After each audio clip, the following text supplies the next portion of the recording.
শীতলা মোড়ের বিজেপি জেলা কার্যালয়ে আজ সাংবাদিক সম্মেলনের আয়োজন করে বিজেপি। উপস্থিত ছিলেন জেলা সভাপতি দেবতনু ভট্টাচার্য সহ নেতৃত্বরা।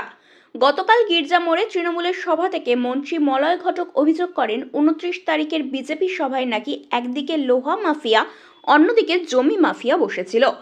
এর জবাবেই আজ বিজেপির সাংবাদিক সম্মেলন। জেলা সভাপতি দেবতনু ভট্টাচার্য পাল্টা চ্যালেঞ্জ ছুড়ে বলেন, যদি মলয় ঘটক জানেন কারা মাফিয়া তাহলে তাদের বিরুদ্ধে ব্যবস্থা নিচ্ছেন না কেন? রাজ্যে তো তাদেরই সরকার। বিজেপির দাবি, রাজনৈতিক উদ্দেশ্য প্রণোদিতভাবে এই অভিযোগ তোলা হয়েছে। আজ বিক্রি হচ্ছে কি মলয় ঘটক কি মাদলি খাচ্ছেন নাকি? যদি একজন আছে তো দেখান। এবারে চুরি চুপি যদি পুলিশ প্রশাসন আছে, আছে, তাদের মধ্যে থেকে কেউ চুরি চুপি যদি এক দুজন ড্রাগস বিক্রেতাও থাকে, তাদেরকে অ্যারেস্ট করছে, ধরছে। আমরা প্রচার করছি পথ সভা করে যে ভাই ড্রাগস মানুষের শরীরে সর্বনাশা। তো এরপরেও কি বলতে হবে যে মাফিয়া বলে, ড্রাগস মাফিয়া বলে এখানে কিছু ওখান থেকে এক্সট্রা টাকা তোলা হচ্ছে। কোথায় যাচ্ছে সেগুলো? ছোটা দাদা, বড়া দাদা, আমার দাদা, বুলেট দাদা, হ্যানা দাদা, সবার পকেটে যাচ্ছে ভাগ হয়ে। এখানে একটা নদী আছে, তার পাশে ছট হয়। এই যে আমাদের, হ্যাঁ, এই নদী আপনার লাজপত হোটেলের উল্টো দিকে নদীটা ঘিরে কি অবস্থা হয়েছে দেখবেন তো। পরের বার ছট কীভাবে হবে জানা যাচ্ছে না। পুরো জমি ঘিরে ফেলেছে, জমি আমররা। কারা এরা? কার সঙ্গে থাকে এরা? সারা আসানসোলের মানুষ জানে মাফিয়া কারা, আর সেই মাফিয়াগুলো কাদের সঙ্গে থাকে। তার দয়া করে below the belt, below the belt, কোমরের নিচে হিট করবেন না। কাঁচের ঘরে থেকে কাঁচের ইট মারবেন না। এখনও আমরা অনেক কিছু আছে, লেখা পরপর লেখা রয়েছে, কতগুলো বলবো। নারী পাচার, সিবিআই এসে রেড করছে রেলপাড়ে, আপনারা জানেন কিছুদিন আগে। নারী পাচার চক্র সব তো হচ্ছে। এই 15 বছর আপনি আছেন এখানে, কেন হচ্ছে এগুলো? আমার ওনার শুভবুদ্ধির উদয় হবে। রাজনৈতিক কারবারি, রাজনীতিক যেভাবে স্বচ্ছভাবে রাজনীতি হোক না, লড়াই হোক না, এইরকমভাবে কেন হিট করছেন? কে মাফিয়া, কে কি? আপনি সবচেয়ে বড় মাফিয়া। আবার আমি বললাম, जो भारतीय जनता पार्टी का परिवर्तन संकल्प सभा जो हुआ था, उसको देखते हुए पूरे शिल्पांचल पश्चिम बंगाल में जो टीएमसी पार्टी वो घबरा गई है।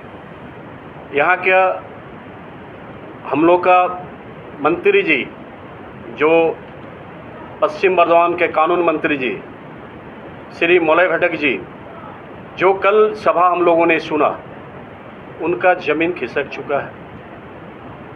भारतीय जनता पार्टी का सभी कार्यकर्ता नेतागण उस दिन पूरे अपने शिल्पांचल से सारे जो मौजूद हुए थे, हमारे जनता जनार्दन भगवान देख करके टीएमसी घबरा चुकी है। कल जो उन्होंने कहा माफिया, तो पूरा शिल्पांचल जानता है कि माफिया कौन है, वो क्या कर रहा।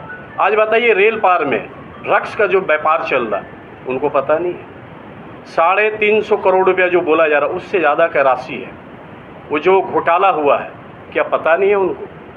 उनका अंचल में, रेल पार में जो जा कर के अपने आप को सरेंडर करता है, और जा कर के उनको अभी कुछ दिन पहले अरेस्ट हुआ है, ये लीपापोती का ये राजनीतिक है।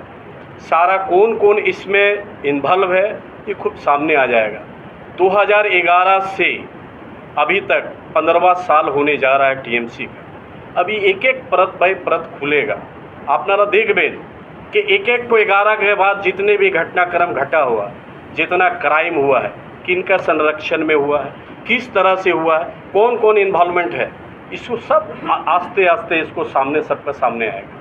तो आज पूरे भारतवर्ष में, पूरे विश्व की सबसे बड़ी पार्टी भारतीय जनता पार्टी पश्चिम बंगाल में 2026 में यहाँ पे हम लोग किला फतेह करेंगे। भारतीय जनता पार्टी की सरकार होने जा रही है। इसमें टीएमसी घबरा गया है, उनको पता है कि क्या होने वाला है। 9 सीट के 9 सीट भारतीय जनता पार्टी जीतेगी।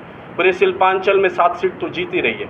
यहाँ उन्होंने बोला कि 0 हो जाए। उन्होंने बोला कि कुल्टी में जिस तरह से 4000 এবার আমরা 10,000 করব, उन्होंने कहा जैसे अग्निमित्रा दीदी ने साउथ में उनका कहना था कि 4,000 में 14,000 करेंगे, 400 को 10,000 करेंगे। वो सपना देख रहे, ख्वाब देख रहे।